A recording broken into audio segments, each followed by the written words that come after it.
I wasn't planning on making any content on this game originally, but after playing through it once, the impact it had on me left me no other options. This is my first time making a game review, so don't consider it a formal, objective review or anything, and more so just the thoughts of a dude who's been playing 2D Metroid for basically his entire life. I'll avoid specific story spoilers for this review until that specific section, but as usual for Metroid, story isn't really a huge impact, and it's mostly just about gameplay and such. And since I will be talking about gameplay and showing footage of it, if you want to go into the game generally blind, which I do recommend, the verdict I'll hand down right now is play the game. Please just play the game. If it's your first Metroid, have fun. If it's not, but you like the other Metroid games, well, you will have fun. With that though, I'm going to assume that everyone watching is okay with hearing about some gameplay tidbits and whatnot. So let's talk about Metroid Dread.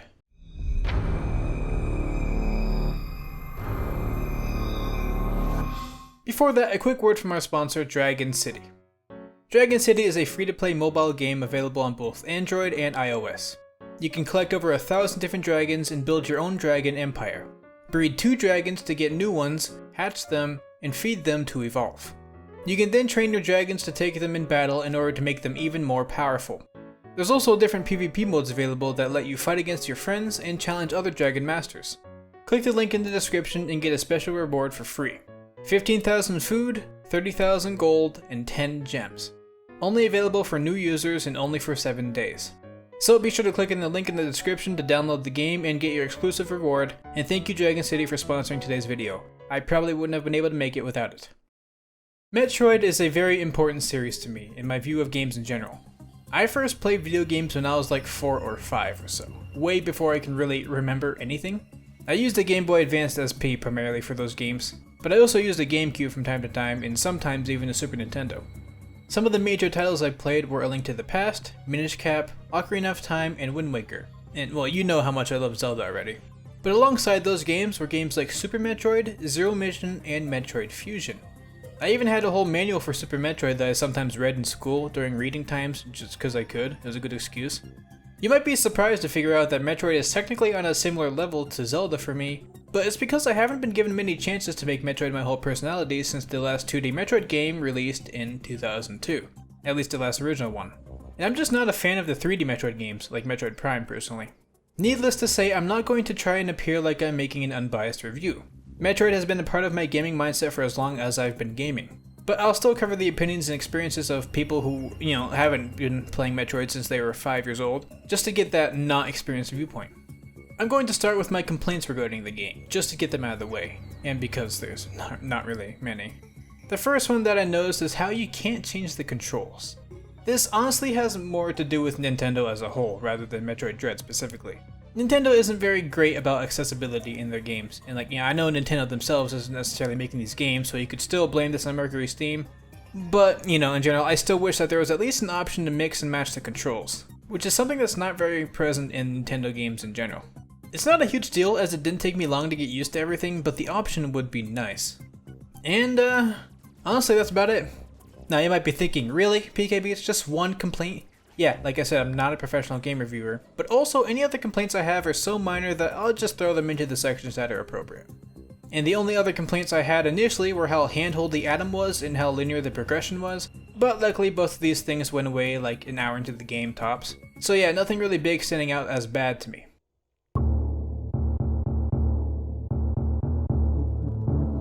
So we'll be starting with the gameplay here, which will probably be the biggest topic.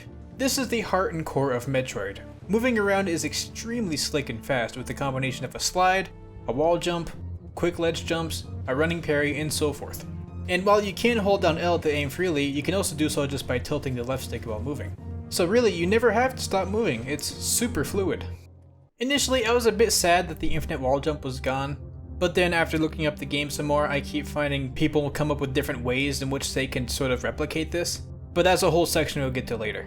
But even while I was playing the game before I found all that out, I just stopped caring because the map design is so good and the movement you do have is so slick that it just doesn't matter.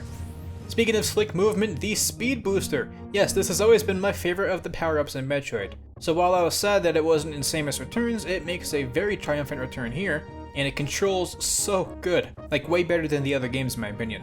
It leads to a ton of really cool potential movement options, boss insta-kills, and puzzles. Yes, the infamous speed booster puzzles in order to obtain certain optional power-ups. I've seen some gripes regarding these, but that's Metroid, baby. If you want to 100% the game, you've got to apply some deep skill and critical thinking. And considering the game doesn't tell you everything about mechanics, you've got to do a little bit of experimenting too. To give an example, I remember being stuck on this part and how to get this power-up. I kept trying to go above, but to no success. That's when I really thought about the mechanics of the speed booster and asked myself, can I slide while going fast? I tried it, and sure enough, you can. It's those types of things that I really enjoyed about the first game, even if I did end up looking up some solutions back then, but hey, cut me some slack, I was barely in elementary school. I think that's where I should bring up difficulty too. This is probably the general topic I see most people talk about regarding the game, outside of, praising it because it's amazing. To me, the difficulty comes in 3 forms. One is the Emmys.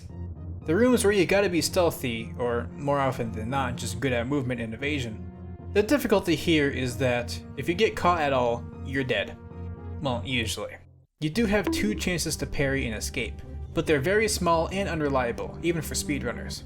And considering you have to sort of combine that exploration element of Metroid with the don't alert and get caught by the invulnerable demon element there, it can make for some very stressful segments.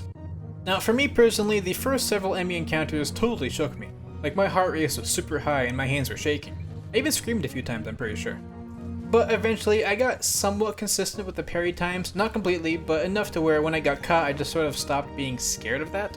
This paired with the fact that you respawn right outside of the Emmy room when you get caught, and that the segments aren't very long to begin with, combined with how you gain more movement options throughout the game, and that you just get more used to controls the longer you play, and I feel like the dread from the Emmys goes away pretty quickly, at least for me. Well, that is for the vulnerable portions. When you defeat Mr. Bluebrain here and you get the big boy beam, you're forced to fight the Emmy head on. This is where things took a reverse, where in the beginning it was really easy to do this and thus not very stressful, but towards the last Emmy encounters it became progressively harder to melt their face shields without getting caught, and it led to a lot more butt clenches and screams. So it overall balances out in my opinion. And it never feels too unfair, especially because of that respawn placement. So I think this is a good difficulty. And I imagine if I played the game when I was a little baby like I did for Fusion, I'd probably have the same nightmares about Emmy as I did for SAX, so you know. But you do have to be patient in these sections, especially later on as the Emmy get more and more powerful. If you're not a fan of stressful or stealth related gameplay, no matter how long it lasts, that's something you're gonna have to keep in mind. But ultimately, I think it's a really cool aspect about the game and it doesn't take up too much of the gameplay. The second form of difficulty is the bosses. And enemies to an extent, but mostly the bosses. When I first played through the game, this was probably the only form of difficulty that I really noticed. I died several times to some bosses, and it wasn't very common for me to beat a boss on the first try. This paired with how many people I saw mentioning the game's difficulty, and I was sort of inclined to agree. But honestly, the more that I went through the game, and especially the more that I simmered on my experience, I kinda realized it wasn't that hard. Like I said, I died plenty of times, but so? You get respawned right outside of the boss room, which almost makes me wonder what the point of a save room is unless you're playing on hard mode. And the whole process is usually very quick. It's very easy to get right back into the battle after a game over. So it's like the fact that you get game overs doesn't really mean that the game is super hard. It's not like game overs would be a super uncommon phenomenon that only happens if you do extremely terrible stuff. Usually when I got into a boss room, I spent the first attempt trying things out and mostly just trying to survive. And the second attempt was usually me knowing what to look for and generally being able to survive through it, and usually there weren't too many more attempts after that. Now obviously people are going to have way harder or easier times than that example, but still, looking at the bosses from afar, I feel like none of them really offered anything very challenging. At least I mean in the form of really hard challenge. I'm not trying to say the game was overall easy, because I've been seeing enough people struggle with the bosses to know that that's just not the case. I'm just saying, I feel like it's a good amount of difficulty. Nothing that really made me sweat, but it still forced me to think and adapt, which is a good thing. It was a nice change of pace compared to just breezing through a game. And the final form of difficulty comes in traversal. That is getting from point A to point B, which is probably the most common form of difficulty that I hear about. If you're watching this video, chances are you're already familiar with the idea, but Metroid's form of progression is pretty unique compared to other games, especially modern games. The way forward is almost never explicitly told to you, and sometimes the path forward will seem like a dead end until you shoot bits of the environment to reveal a secret path. This is something that the game itself thoroughly tells you about very early on. It's going to be very hard for me to talk about this in an unbiased manner since this design philosophy has been ingrained in me since early conception. I never got lost in this game when I played it, both because I'm used to scanning the environment and shooting what I think are suspicious blocks, and also because the game's map is so tightly designed and very descriptive that it is very easy to plan a path by looking at it. And I'm adding to the script here because I want to clarify something. I'm not trying to be like, oh, Pika Beats is good at the game, he's a Metroid master, or anything like that. But I'm saying all this because, since unearthing these secrets and paths and figuring out where to go usually happen instinctively and thus unconsciously, it's kinda hard for me to pinpoint any potential spots that someone could get lost in. And therefore, it's just hard for me to really judge the overall traversal difficulty of the game, because that just never registered. So for this section, I'm mostly just going to be referring to the experiences I've seen people on YouTube and Twitter have in their first playthroughs. If you're not very used to the mindset of scrutinizing your environment, shooting potentially suspicious blocks, and essentially not having the path spelled out for you in a big neon sign, that's something you're going to experience here. Which can lead to a lot of getting lost and running around in circles, and potentially also a lot of this.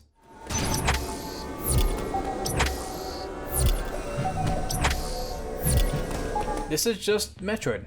I'm not going to tell you you have to enjoy it. If you don't have fun playing games like this for one reason or another, that's just that.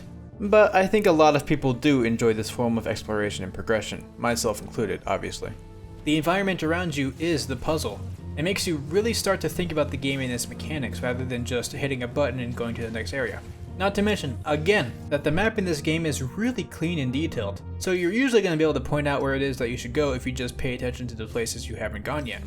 Metroid as a series gets you into the mindset of going into a room with nothing in it, shooting every square inch, or looking at individual spots that don't seem to fit with their environment.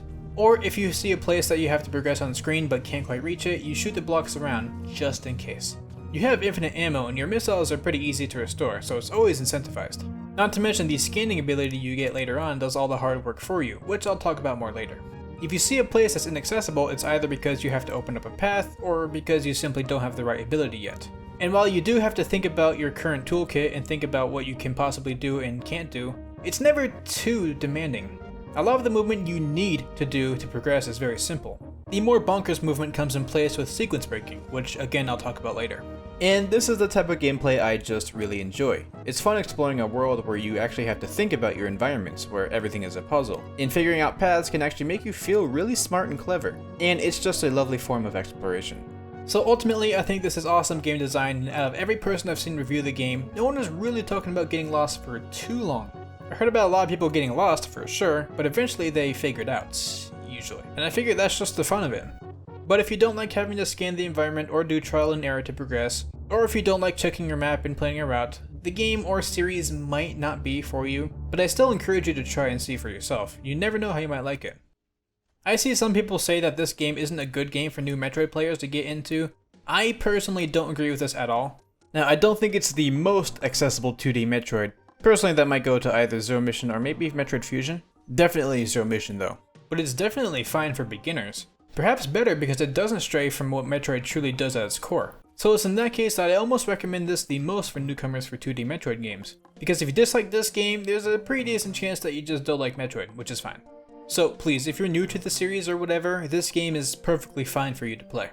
You might struggle a decent amount, but hey, we all did when we first played the series, no sweat. I think this game does a good enough job keeping a difficulty level, without making it too overwhelming on the sections that are mandatory for progression. And lastly, for this whole gameplay section, I'll talk about those abilities you get.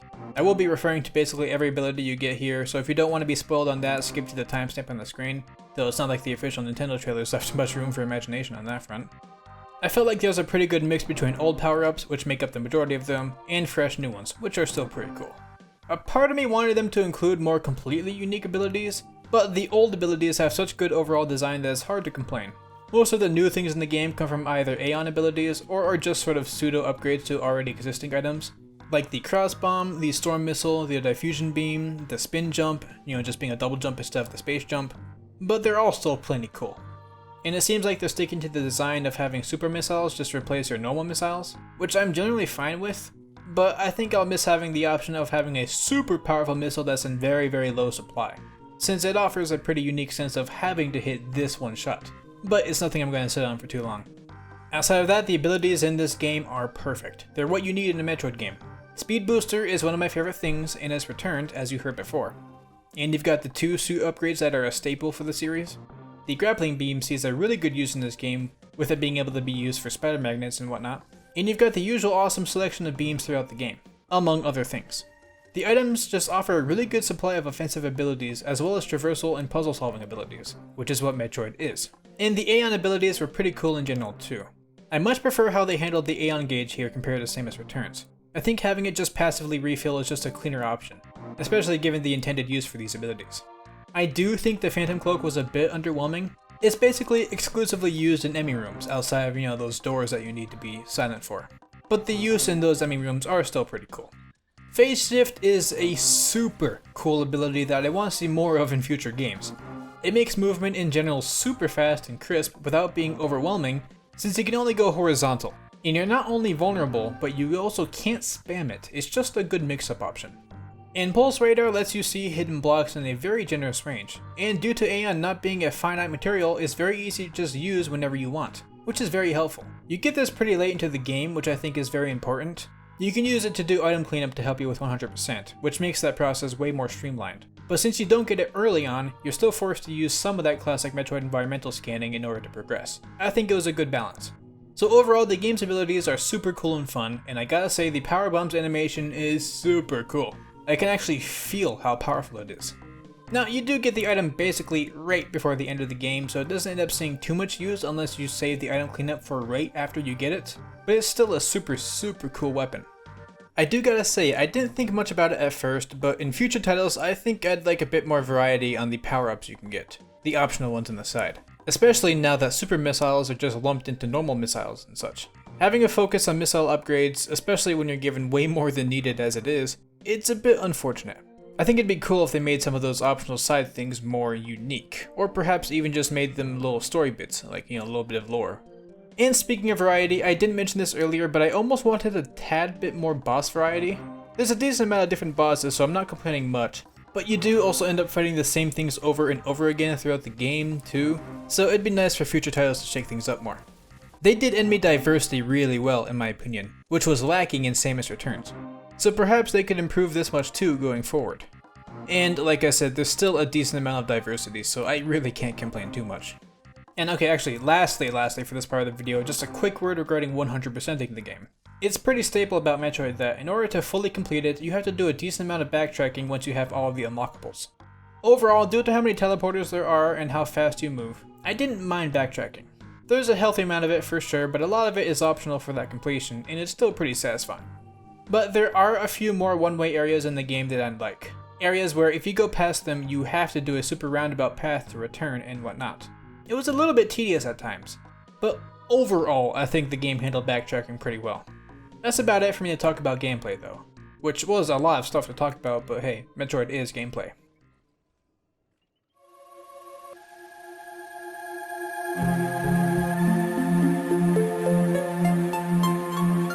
Given how important it is to scan your environments to find hidden paths and whatnot, as I've stated before, it makes sense for the developers to put in a lot of effort in the game's environments.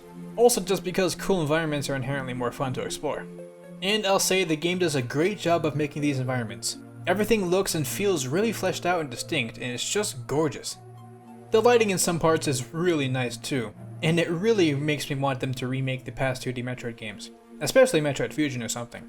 That game is already oozing with atmosphere.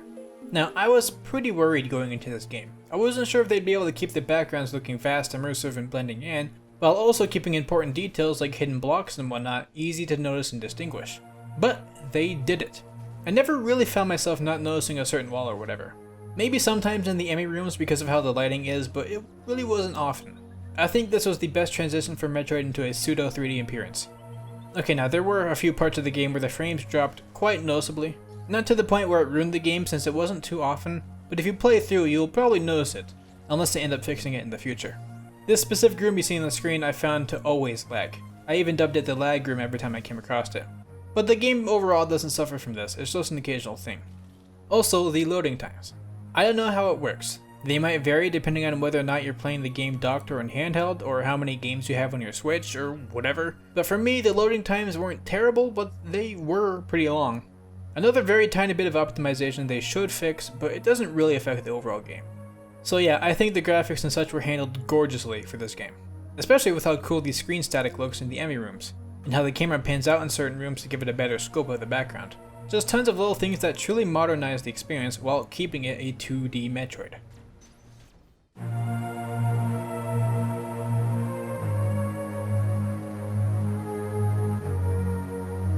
Sound design on its own in this game is really good, with ineffective shots sounding ineffective, effective ones punching really hard, and just all the little things in between. The game just sounds super cool. Sound design has always been super clean in Nintendo games though, so this isn't very surprising. The EMMI sounds are already pretty iconic to me. They made them really distinct to where just hearing them can bring back exact memories of those parts of the game. It was really well done. Now I do have to briefly talk about the soundtrack. It does its job really well. It creates ambiance that enhances the environments and tones around it, which is all you can really ask for in a soundtrack. For me personally, I don't really care for it too much. I don't hate them, but nothing really sticks. It feels like the songs only capture ambiance to me. Now, in my years of learning about composition, especially video game composition, I've developed some very specific and picky opinions regarding video game music. So don't consider this a criticism of the game, but rather just a personal nitpick. But I kinda think it says something for me when the only songs of the soundtrack that really stuck with me were the two songs that were just remixes of past songs. The Super Metroid theme and the Lower Brinstar theme. I don't think it's nostalgia either, as there's plenty of modern day songs and games that almost instantly catch me. But after listening to the soundtrack for this game, I felt the ambiance was palpable, but that's about it. I'm definitely the type of person who prefers strong melodies and something more memorable to a piece, which I don't think has to be excluded from ambience focused music, but I guess it just, isn't necessary. I could go into more detail, but that'd turn this into a dramatically opinionated music theory video, which I won't bother anyone with ever, and there's a very high chance that you'll enjoy the soundtrack quite a bit. And like I said, I don't dislike it, it's just nothing that really stuck with me, which is a shame considering how much the past soundtrack stuck with me. But yeah, overall the game sounds super good. I really should have played it with headphones on. I might do that later. And who knows, maybe the songs will start warming up to me if I keep watching speedruns and hear them even more. We'll see how well this ages.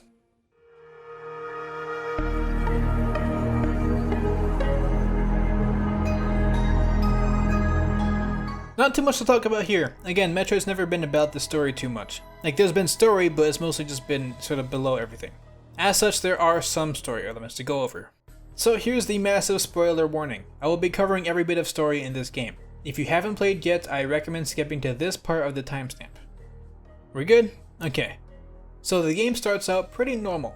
You go to the planet, you get beaten up by a bird and forget how to turn into a ball. Your main goal is to get back to the surface where your ship is.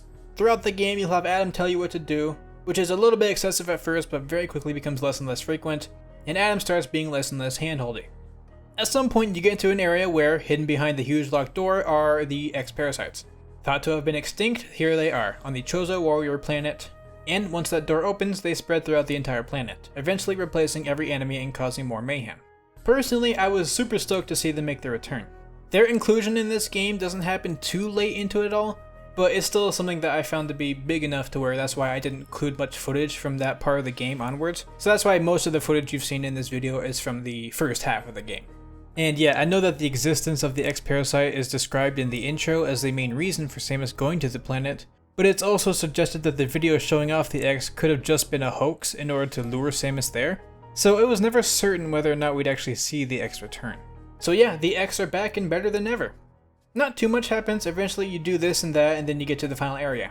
Turns out the Adam that you've been occasionally checking in on is actually just Ravenbeak, the Chozo from the beginning, guiding you throughout the planet. This is technically a twist that you could see coming because the Adam that you talk to throughout the game never calls Samus Lady, which is a kind of staple for him.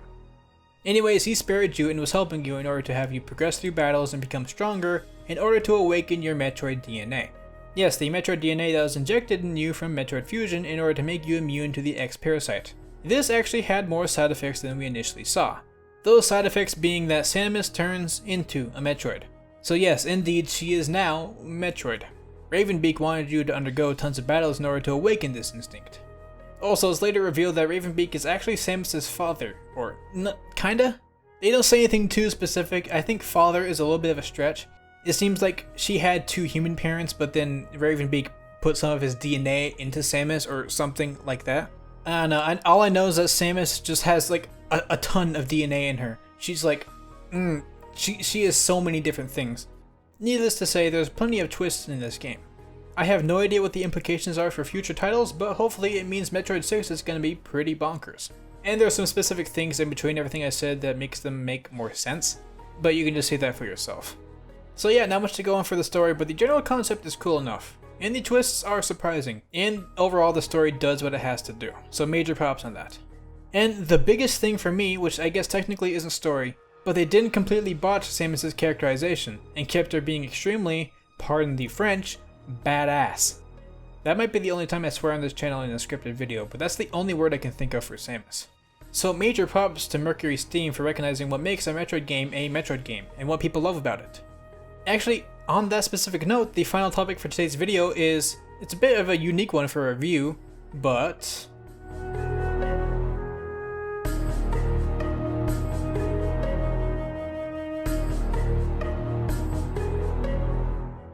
Okay, basically what I mean by sequence breaks is getting certain items out of order, or entirely skipping parts of the game like certain bosses or even some items. This is something that's kind of important for a Metroid game to have, at least to me, and a large number of people. You see, sequence breaks existing shows that the items that you get throughout the game are powerful. I don't mean powerful in the sense that they defeat enemies well, but I also mean that they actually affect gameplay.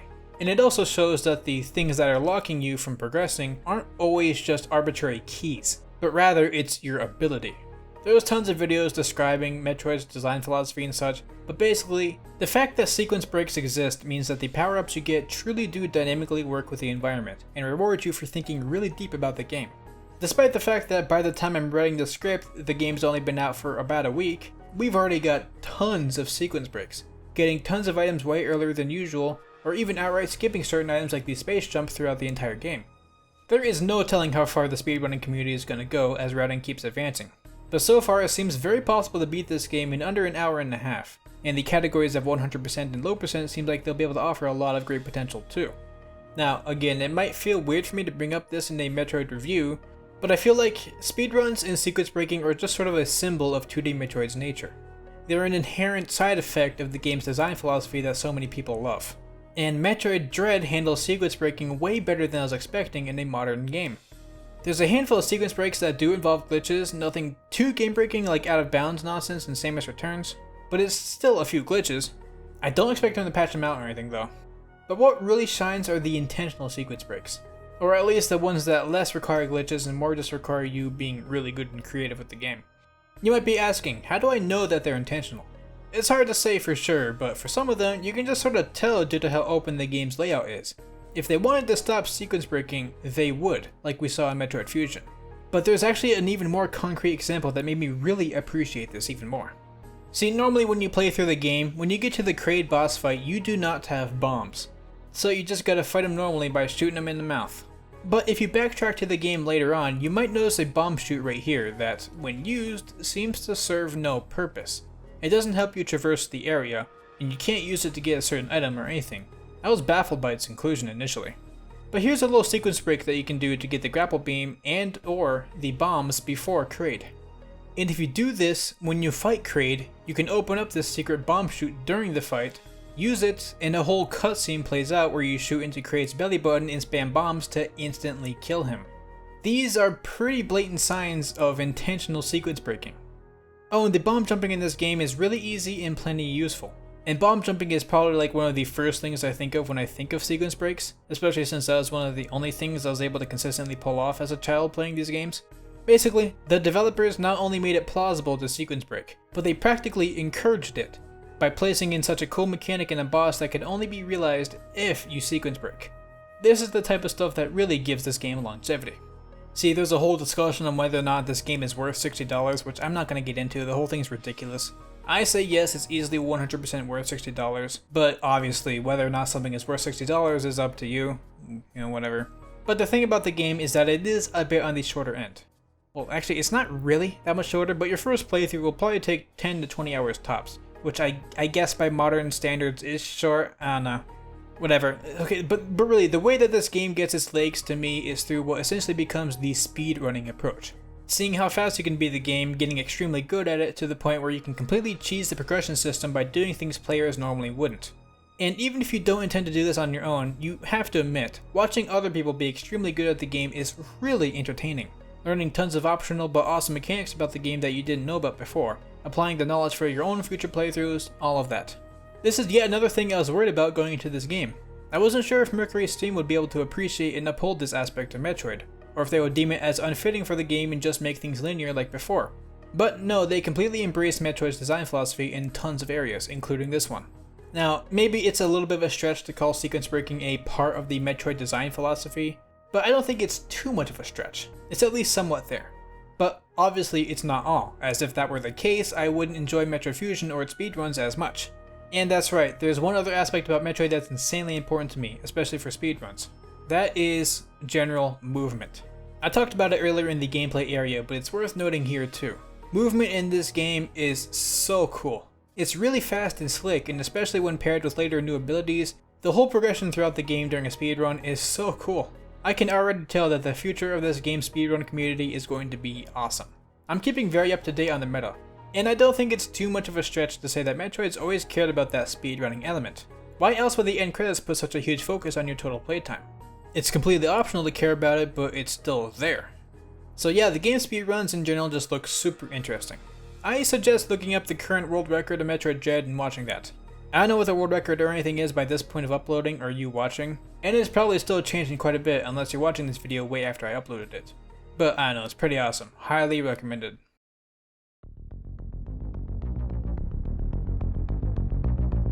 So those are my overall thoughts on the game. Yeah, there's a lot of thoughts there. When I was first playing through the game, I didn't really want to make a review or any sort of content on it, which is why all the gameplay footage you see is on my second playthrough. But I loved the game so much that I just couldn't stop thinking about it. And I figure, hey, what better way to express that love than to make a review on my YouTube channel. So overall, the game was incredible.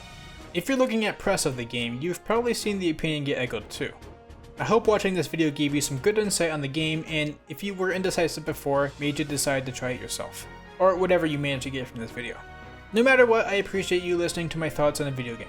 Give me your various thoughts in the comments down below, I'd love to read them. I don't want to give a rating since I think ratings are cringe, so I'll just say, if you like Metroid, buy this. If you have never touched Metroid in your life, buy this. If you hate Metroid with a passion so much after all of your experiences with it, yeah, you're probably not even watching this video, are you? This is definitely my game of the year, and I'm so excited to see how the Metroid series has progressed into this modern era after such a long period of silence. Here's to a good future for the series, and see you next mission. Now to thank my many beautiful patrons real quick. Skully, Burbo, Hobo King, Niklz, Raighne, Sylvan700, BG, Dameplay, Feurolant, Nestor Franco, blizwald, Danish Toast, Gabbo Gabby, Jigs, Nor2043, Restaurants YouTube, Sazaz, Stan Luna, Silver Winged Cat Girl, and Yataze. So yeah, since this whole video was just a rant and it's already pretty long, I'm not going to talk about anything in this end section like I normally do for my videos. So, yeah. Play Metroid. And I'll be over here watching Metroid speedruns.